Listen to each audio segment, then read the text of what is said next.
Ravi de vous retrouver pour cette nouvelle édition d'information. Bienvenue à toutes et à tous. Place au titre. Le président de la République décore de la médaille de commandeur de l'Ordre du Mérite national l'ambassadeur de la République populaire démocratique d'Algérie à l'occasion de la fin de sa mission dans notre pays. Le ministre de l'Agriculture poursuit pour la 3e journée consécutive sa visite d'information dans la vallée.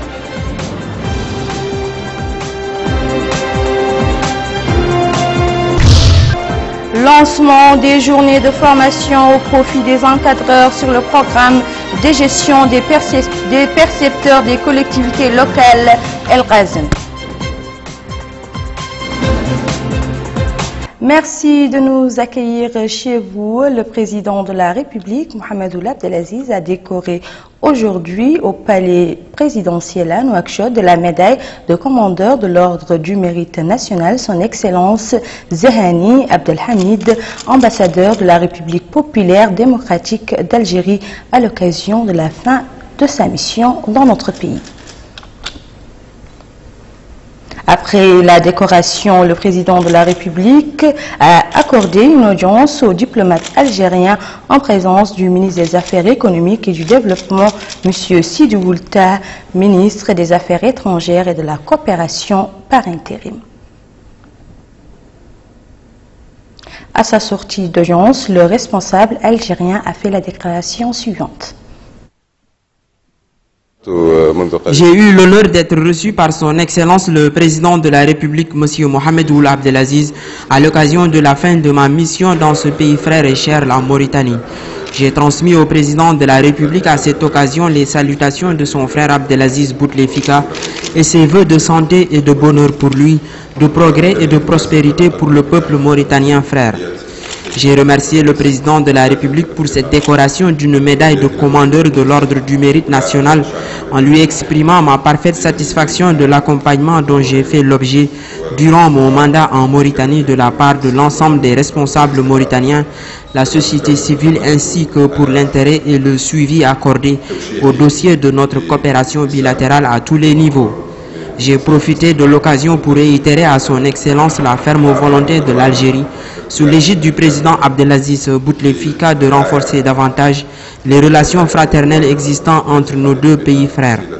J'ai également félicité son Excellence pour les réalisations accomplies par la Mauritanie au cours de sa présidence de l'Union africaine, notamment la manière dont elle a fait entendre la voix de l'Afrique et de la Mauritanie au niveau des congrès internationaux, défendant ainsi les préoccupations majeures du continent, en particulier celles relatives à la sécurité, la lutte contre le terrorisme et les épidémies et surtout son droit de vivre dans un climat de paix, de sécurité et de stabilité, gage de tout développement. J'ai également évoqué au cours de l'audience les relations bilatérales et la nécessité de les renforcer davantage, notamment dans les domaines économiques et commerciaux, en associant le secteur privé afin de booster le niveau des échanges commerciaux. J'ai écouté attentivement les conseils et orientations de son Excellence par rapport à toutes les questions soulevées, notamment en ce qui concerne la réalisation de l'intégration maghrébine, qui reste un objectif stratégique pour nous tous.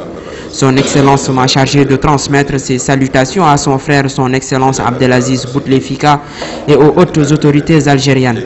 Et j'ai confirmé au président de la République que je continuerai l'action en faveur des relations fraternelles entre nos deux pays, quel que soit mon poste administratif futur.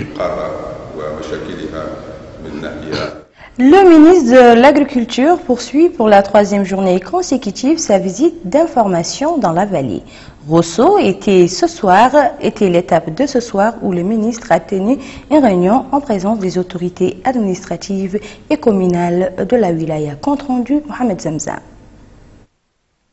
La tournée d'information et des prises de contact qu'entreprend actuellement le ministre de l'Agriculture au niveau de la vallée a été marquée par une visite du casier pilote de Bogué d'une superficie de 2200 hectares destinée à la culture irriguée et dont l'aménagement a été exécuté par les deux sociétés SNAT et la STAM. Sur place, M. Brahim Mokhtar a reçu des explications détaillées inhérentes au bon déroulement de l'exécution des travaux. À cette occasion, le ministre de l'Agriculture a rappelé l'importance du respect des cahiers des charges afin que le travail demandé soit réalisé dans les délais prévus.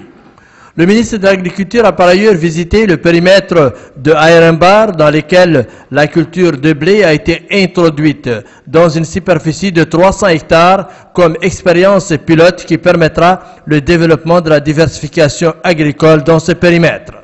Le ministre a également visité la station de pompage où il a été édifié par rapport à son aspect technique, notamment ses méthodes de fonctionnement. Sur place, il a insisté sur la nécessité de la maintenance des équipements de la station.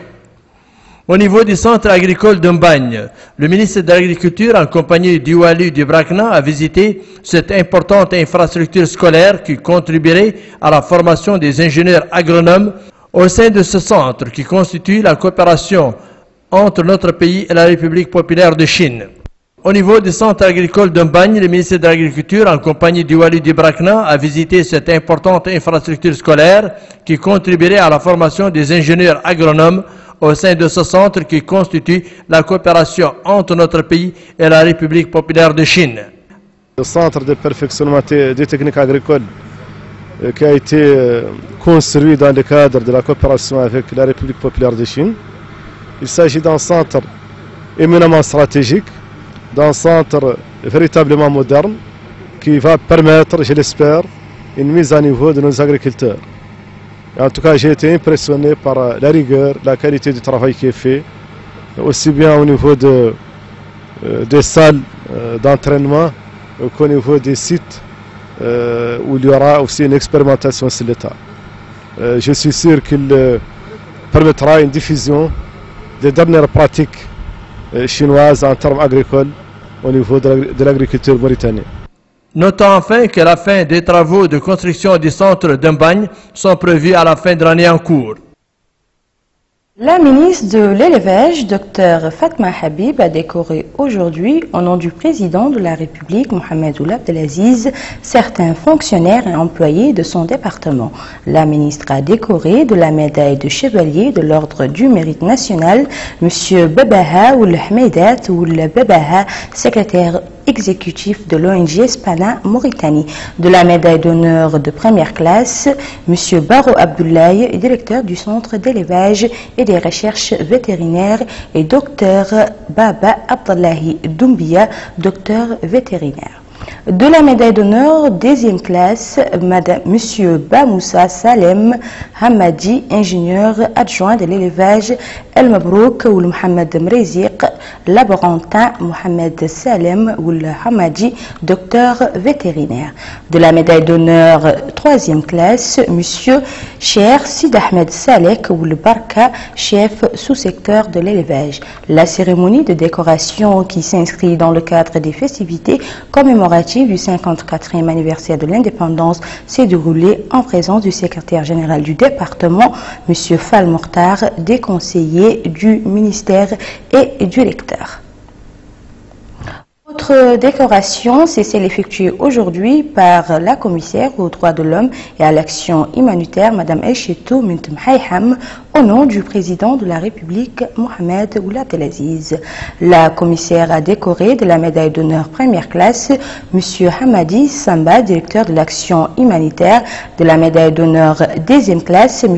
Baba Ould Sheddad, cadre, et Mme Mariam Yahya Koita, secrétaire. De la médaille d'honneur troisième classe M.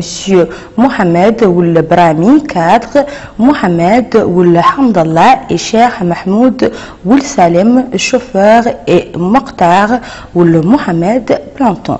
La cérémonie de décoration qui s'inscrit dans le cadre des festivités commémoratives du 54e anniversaire de l'indépendance s'est déroulée en présence du commissaire adjoint M. Rassouloul Khal, des conseillers et directeurs du commissariat.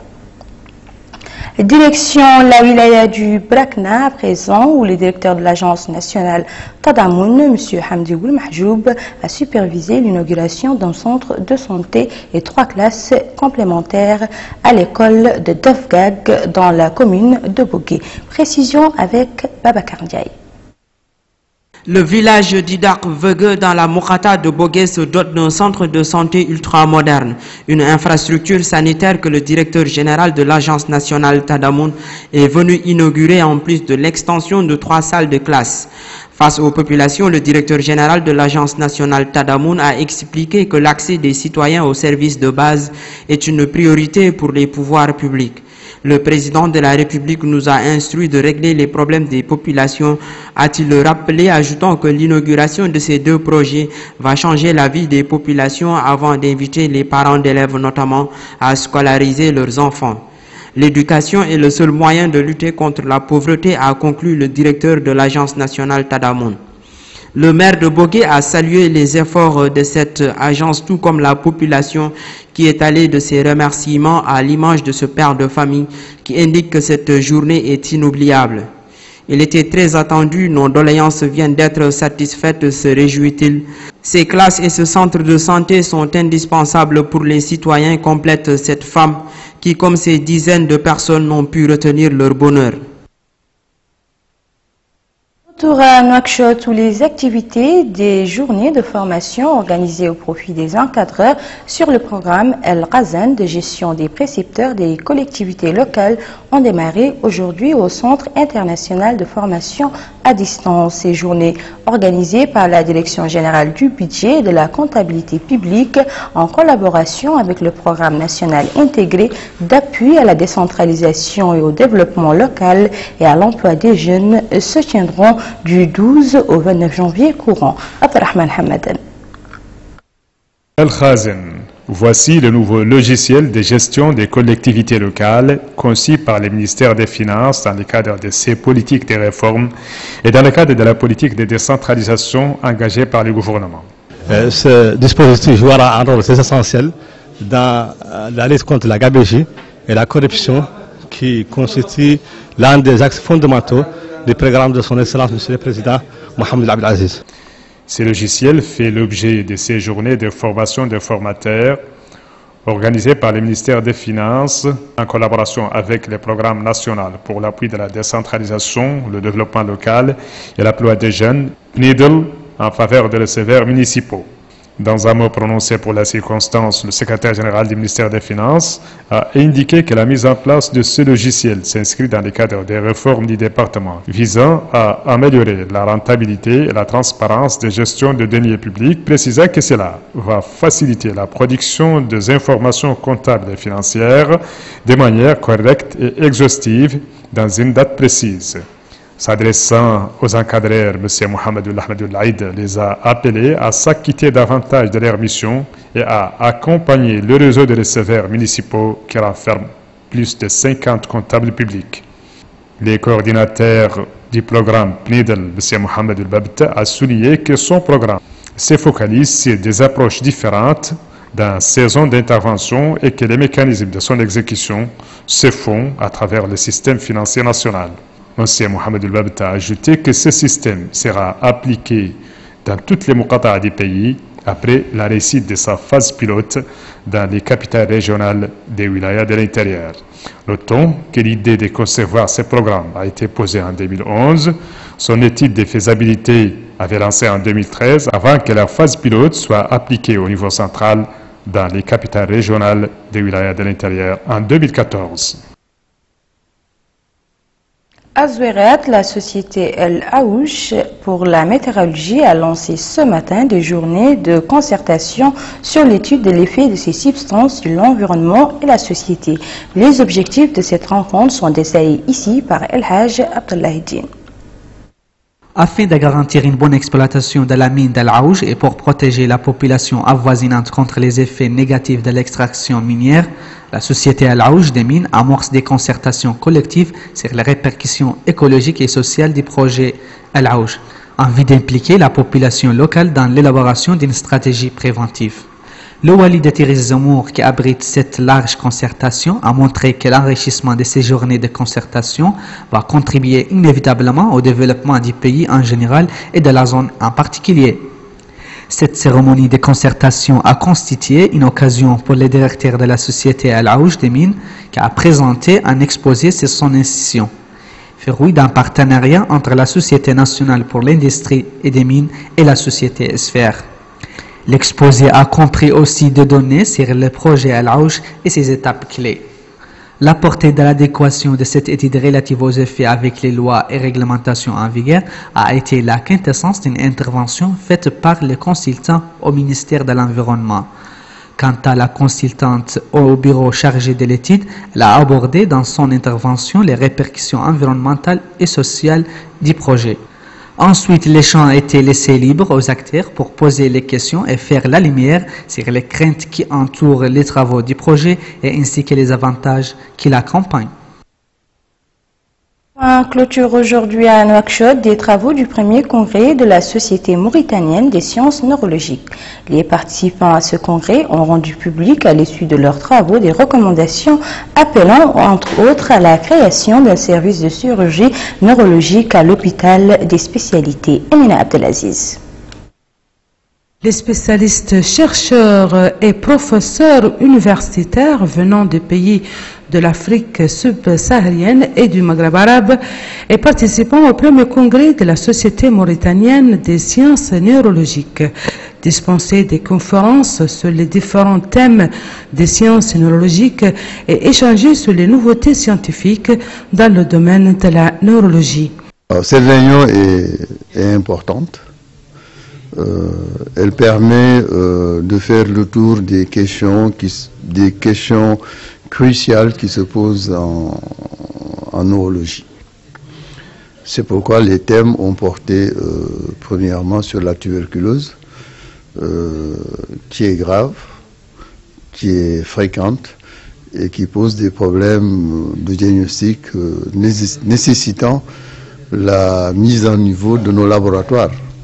Vous savez, le plus souvent, le diagnostic pouvait être précisé qu'au bout de 2 mois de culture du BK. Actuellement, il existe de nouvelles technologies qui permettent de faire le diagnostic en 2 heures de temps. L'Algérie, c'est leur second pays aussi. Ils peuvent compter sur l'Algérie dans leur aide, dans la formation en neurochirurgie et dans les échanges pour faire avancer un petit peu la neurochirurgie en Mauritanie. Ce premier congrès de neurologie, nous l'avons voulu organiser pour échanger avec nos collègues du Maghreb et de l'Afrique occidentale sur la pratique de la neurologie, essentiellement sur les maladies que nous recevons tous les jours, ce qu'on appelle les maladies courantes en neurologie, mais également les maladies qui nous posent des difficultés. Alors c'est un congrès qui est extrêmement important. Donc, ça permet un échange direct entre nos collègues et ça permet aussi d'évaluer nos pratiques, de voir est-ce que ce que nous faisons c'est exactement la même chose que ce que les autres font, qu'est-ce qu'ils font de plus que nous et ce que nous on fait plus que vous. Notons que plusieurs thèmes ont été abordés et discutés au cours des assises de ce congrès, notamment les épilepsies pharmacorésistantes, la pathologie vasculaire cérébrale, la tuberculose du système nerveux et les hydrocéphalies malformatives. C'était tout pour l'actualité, le rappel des titres. Le président de la République décore de la médaille de commandeur de l'Ordre du Mérite national l'ambassadeur de la République populaire démocratique d'Algérie à l'occasion de la fin de sa mission.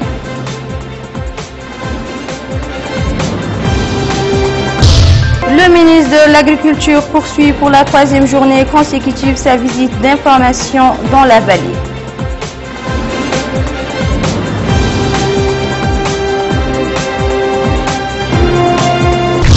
Dans ce journal, vous avez également suivi le lancement des journées de formation au profit des encadreurs sur le programme de gestion des précepteurs des collectivités locales El Razen. Où que vous soyez, merci d'avoir choisi El Mauritania pour son journal. Le JTF revient demain soir à la même heure. D'ici là, portez-vous bien.